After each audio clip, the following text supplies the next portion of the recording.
July foundation নামে একটি প্রতিষ্ঠান হয়েছিল অন্তর্বর্তী সরকারের সময়। তার যিনি প্রধান তিনি আজকে আনুষ্ঠানিকভাবে জানিয়েছেন দেশের বিভিন্ন স্থানে জুলাই গ্রাফিতি মুছে ফেলা হচ্ছে। দ্বিতীয় হচ্ছে জুলাই ফাউন্ডেশনের বেতন অনেক দিন ধরে হচ্ছে না, তার অংশ হিসেবে আজকে একটি দলের এমপি 1 মাসের বেতন উনি দান করেছেন।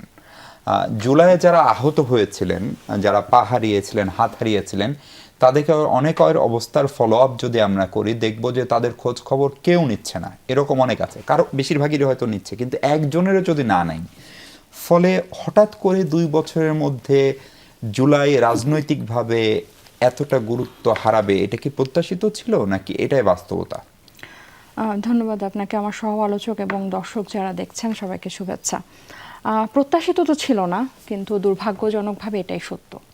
এবং এগুলো তো হয়তো রিপোর্টে মিডিয়াতে আসছে। আমরা ব্যক্তিগতভাবে যাদের সাথে জুলাইয়ে যারা আহত হয়েছেন বা শহীদ পরিবার সবার সাথেই তো গত 2 বছরে সেই 24 থেকেই জানাশোনা আছে। আমাদের প্রত্যেকেরই কারো না কারো 2-3টা পরিবারের সাথে আহতদের সাথে যোগাযোগ আছে। মানে অনেকের সাথে আসলে চোখ মিলায় কথাও বলা যায় না, এটা আমার আসলে স্বীকার করতে কোনো অসুবিধা নাই। দারুণভাবে আমরা মানে সামগ্রিকভাবে জাতিগতভাবে আমরা ব্যর্থ হয়েছি এই জুলাইয়ে যারা শহীদ হয়েছেন এবং যারা আহত হয়েছেন তাদের কাছে। তবে ডেফিনেটলি এটা যেহেতু ছাত্রদের নেতৃত্বে একটা গণ অভ্যুত্থান ছিল, এটা পুরো বিশ্বই দেখেছে, তো দায়টা আসলে তরুণদের উপরই বেশি পড়ে এবং বেশি বর্তায়, বা বাকিরাও তরুণদের উপরই, ছাত্রদের উপরই এটা দেয়, এবং এই দায়টা আসলে অস্বীকার করারও কোনো উপায় নাই। জুলাই ফাউন্ডেশন তো শুরু থেকেই অনেকবার হোঁচট খেয়েছে, আপনার যদি মনে থাকে, অনেকবার তাদের প্রধান সময়েই থেকে এটা হোঁচট খেয়েছে, পরিবর্তন হয়েছে, ভিতরের কার্যকলাপ ঠিক মতোভাবে পরিচালনা করা যায় নাই।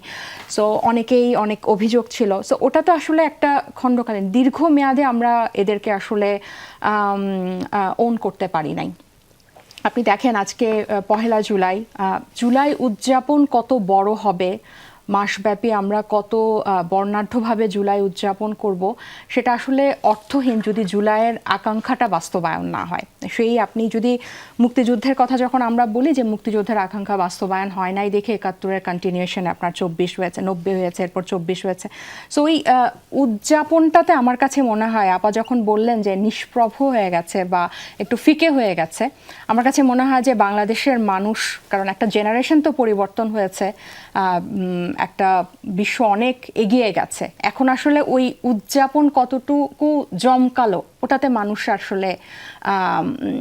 মানুষ আসলে খুশি হয় না যতক্ষণ না আপনার জুলাই আকাঙ্ক্ষাটা বাস্তবায়ন না হয়। এবং আমরা যখন ব্যর্থ হই বলি, অনেকগুলা ব্যর্থতা আছে। আজকে আমি সারাদিনে অনেক জুলাই আহত যেসব পরিচিত মুখ আমাদের আছে, আতিককে দেখছিলাম যার হাত নাই, সে বলছিল যে এটা পুরোটাই ব্যর্থ হয়েছে, কোনো পরিবর্তন আসলে হয় নাই।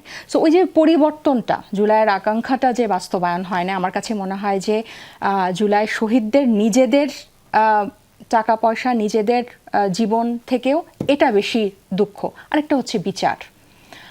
আমি আজকেও দেখছিলাম যে রায়ের বাজারে যখন কবর জিয়ারত করতে গেছে, ওখানে এক শহীদের ভাই মানে বলছে যে আমি আমার মায়ের সাথে চোখ মিলাতে পারবো না জুলাই মাসে, কারণ বিচারের কোনো অগ্রগতি নেই। আমরা কিন্তু দেখছি না অন্তর্বর্তী সরকারের সময় তাও একটা ব্রিফ করলেও যে কি হচ্ছে, কতটুকু হচ্ছে, এখন কিন্তু ওই ধরনের কোনো আলোচনাই নাই। গতকালকেও হাসিনা কেন রায় হলো, এবং মানে যেভাবে হওয়াটা উচিত ছিল, গতি, এবং আপনি নিজেও সাংবাদিক হিসেবে আপনি দেখবেন যে এই ধরনের আলোচনা কিন্তু ধামাচাপা পড়ে গেছে।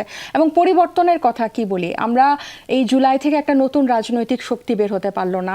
এতগুলো সংস্কার প্রস্তাব আসার পরেও আপনি মানে মিলাতে পারবেন না যে 5ই আগস্টের বা জুলাইয়ের আগের সরকার, জাস্ট মনে হবে যে একটা রেজিম পরিবর্তন হয়েছে, আমরা কিচ্ছু পরিবর্তন করতে, এটা তো আমার কাছে মনে হয় সবচেয়ে বড় ব্যর্থতা। এবং এরপরে জুলাই শহীদ ব্যবস্থার কোনো পরিবর্তনই হয়।